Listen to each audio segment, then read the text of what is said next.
And if you don't know me, I'm Aaron Schmuckler, as it says right there. I'm company culture engineer at the YesWorks, and I'm excited for today's topic because managing people is hard.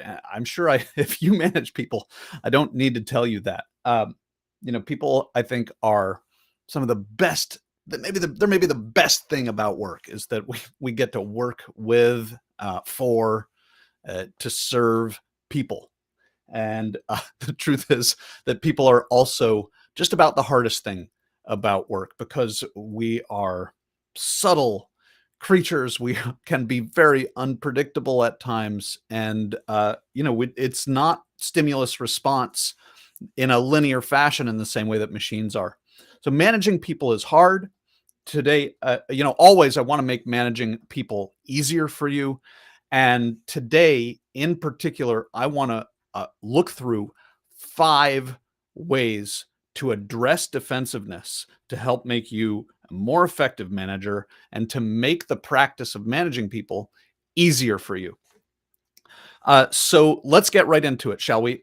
Let's start with how often I hear managers, CEOs, executives of at every level complaining about people being defensive, and it's understandable. We at work, our boss, whoever signs our paycheck, whoever holds control of our career, whoever has the power to hire and fire us, they control our access to things that we need, money we need for shelter and clothing and food, right? And for dignity and self-respect in our peer group. So, and even that peer group itself, belonging to a tribe, these are things that are deeply ingrained in the brain as things that we absolutely must have in order to survive, and which we must preserve at all costs. And so defensiveness is a natural reaction to a sense of threat. So the first thing, and this is kind of a bonus because it's not on my list of 5, the first thing that we as managers need to do in order to effectively address people's defensiveness is to understand that it is natural and to have a sense of grace, to give people grace around defensiveness. So that's your bonus. So let's define defensiveness very quickly, right? Defensiveness is in the workplace very often somebody brings a complaint of some kind, a criticism, and I don't mean this in any kind of pejorative sense, right? But somebody says, this thing that you did or that you are doing is less than ideal, is not perfect, is not what I want, right? Some sort of addressing the performance of somebody or something that someone has done and essentially calling it not what you want, right? That is the trigger. And then the defensiveness is giving reasons why, or potentially even saying that thing that you are identifying, that isn't true. So if somebody is defensive with you, right, if they give you a reason for not having something turned in by the deadline, or if they give you a reason for having something turned in not according to spec, or if somebody gives you a reason for not being late, here's the first thing that I have to offer to you today is, okay, walk away. And you'll see that I've put it up on the screen, and the okay is in quotes. So, if I say, hey, George, you were late to the meeting this morning, and that really doesn't work because, and you give the reason that it doesn't work. And George says, I'm sorry I was late.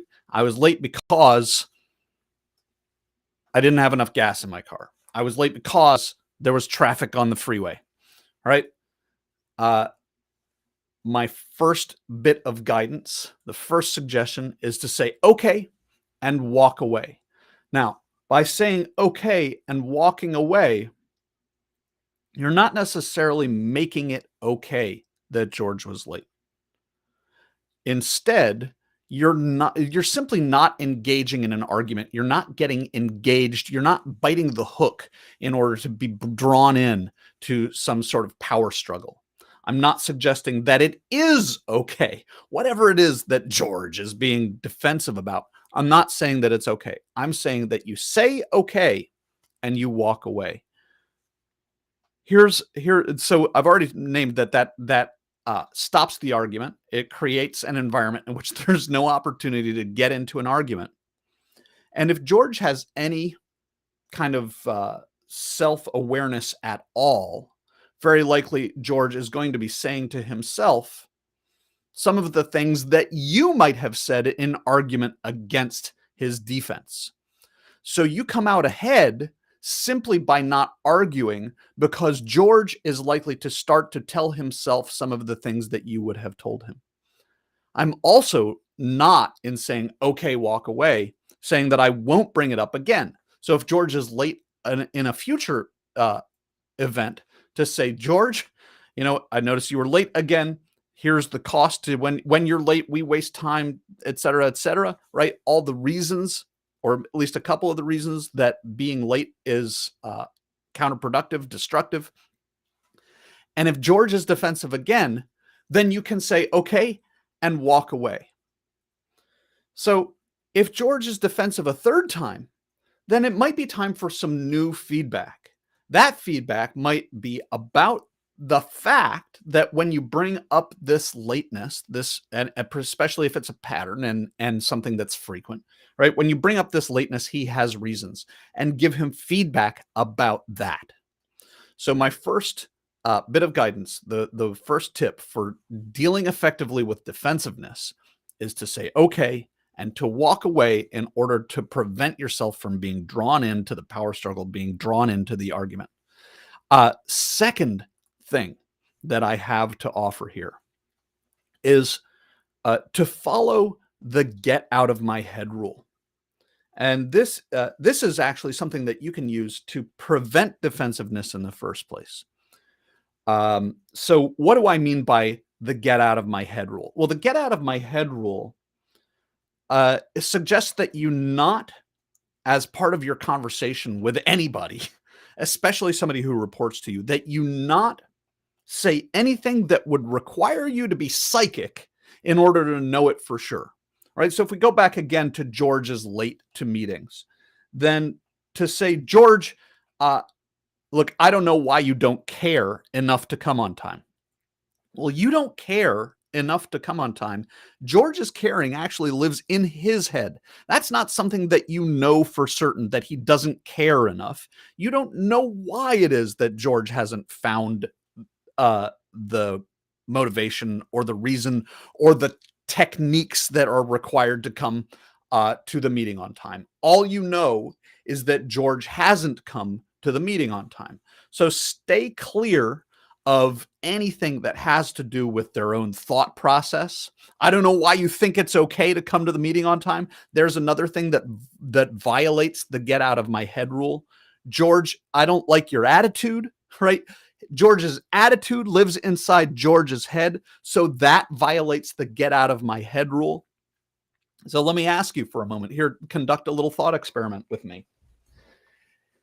If I were to tell you, excuse me, and I'm your manager, if I were to tell you, your attitude is really not up to snuff, what is the first thing that you would say?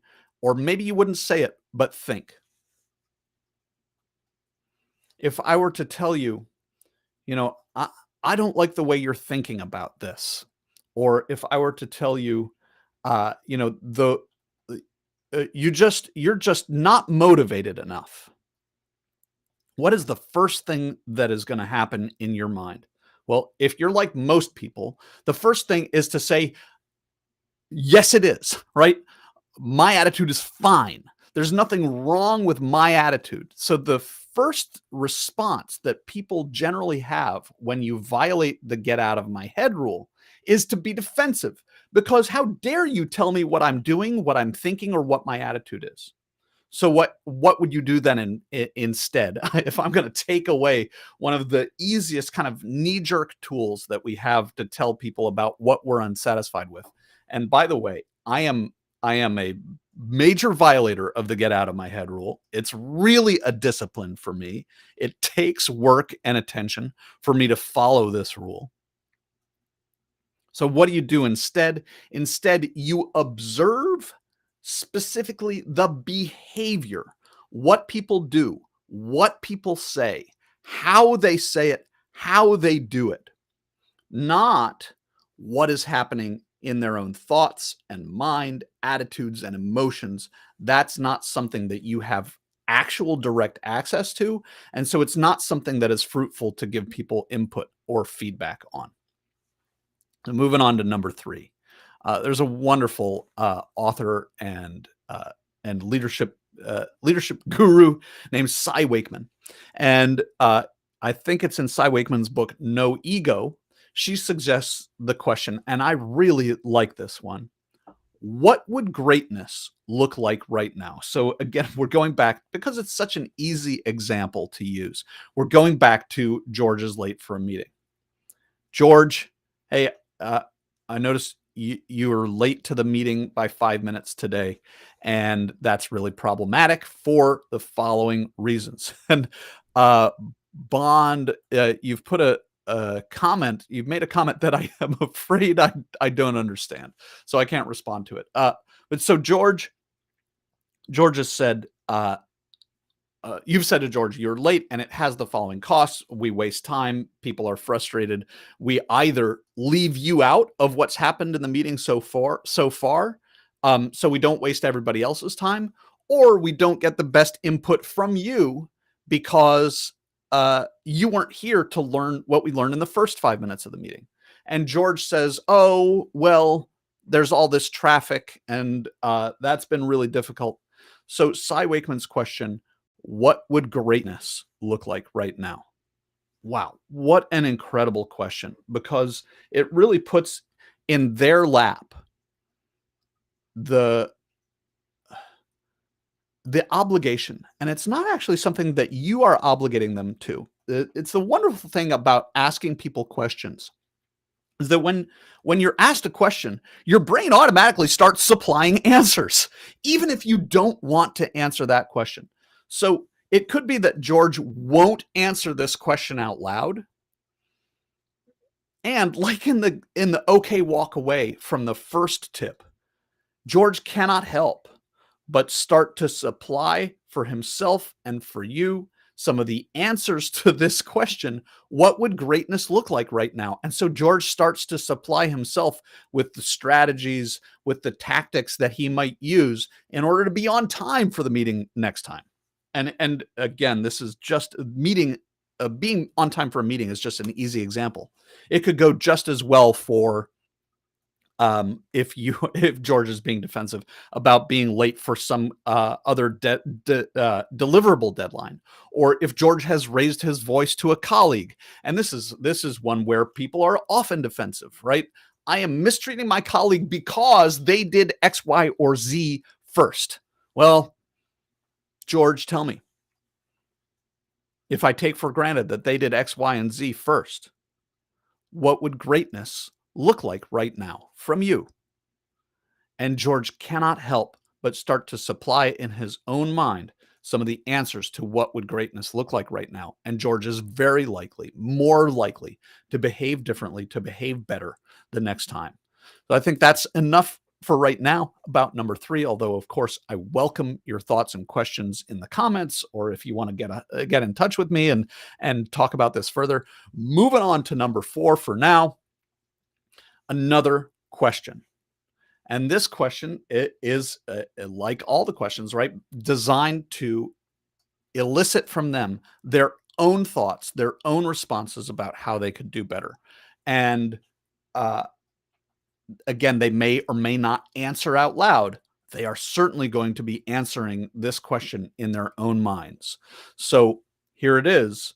If you absolutely had to succeed, what would you need to do?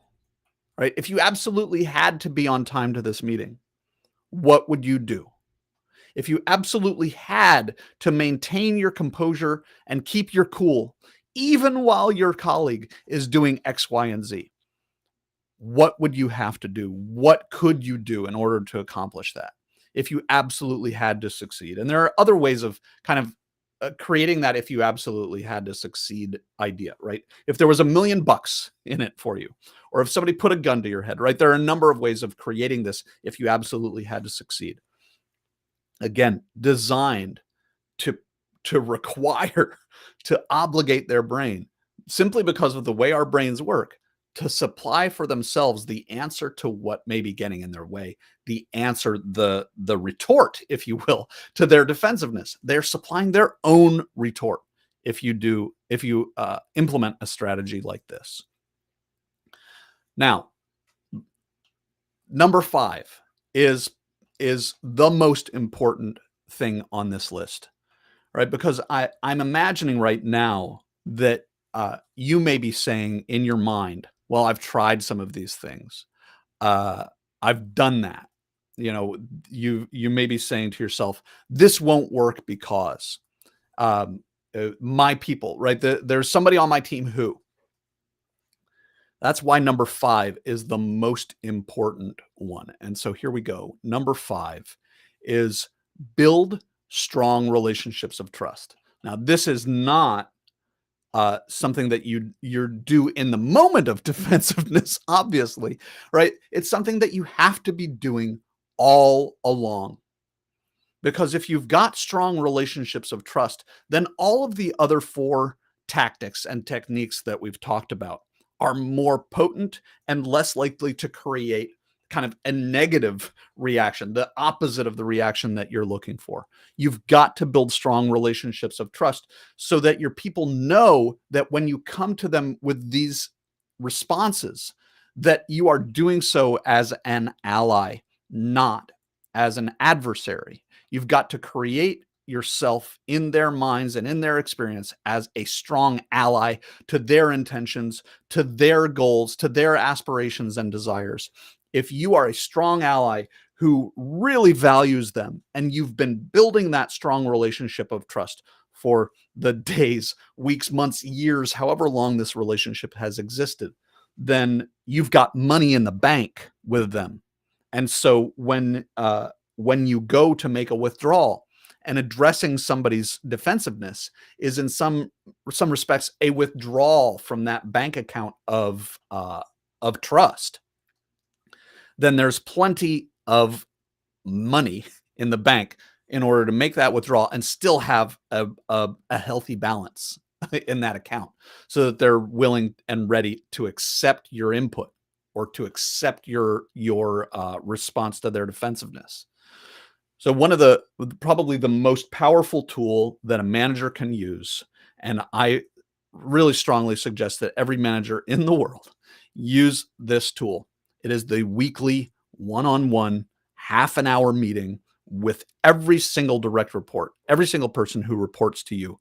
It is so valuable to have that regular weekly 30-minute one-on-one with that person. The purpose of the one-on-one is to build this strong relationship.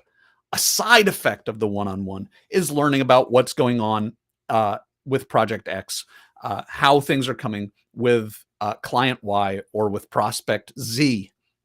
That's a side effect of coming into this one-on-one in order to build a strong relationship. If you would like our free guide about how to conduct an effective one-on-one, and believe me, it can be done ineffectively. It can be done destructively. If you'd like our free guide on how to conduct an effective weekly one-on-one, then I would be more than happy to provide that. Reach out to us at theyesworks.com, or you can find me. I'm Aaron Schmuckler at theyesworks.com, and I'll show you my name again so you can find it. Aaron Schmuckler at theyesworks.com. Reach out to us, and we'd be more than happy to supply this weekly one-on-one guide for free. No obligation for anything. It's just our gift to you because we want to see your work life and the work life of the people who work with you. We want to see everybody's work life improve. We want to see the results improve. We want it to be easier and more fun, more fulfilling, more gratifying. We want you to have a life that is worth living and worth investing in the way that you've been investing. If this video, if this guide has been valuable to you, um, it is today is February 9th, and we've got 4 seats left in our 8-week managers upskilling sprint, which you can find at this web address, theyesworks.com/managers-upskilling-sprint. The managers upskilling sprint. It's an 8-week course for managers in a small live online cohort to gain skills and tools and techniques for systematically managing people to drive performance at the same time as you're building strong relationships of trust. We've got 4 spots left, and I'd be happy to talk with you about someone, either you or someone on your team, filling some of those spots. All right, that's me. I'm Aaron Schmuckler. I'm a company culture engineer for the YesWorks, co-founder, and it's an honor to have your time and attention. Hope you have a wonderful work week and a wonderful work life. Thanks so much. Bye-bye.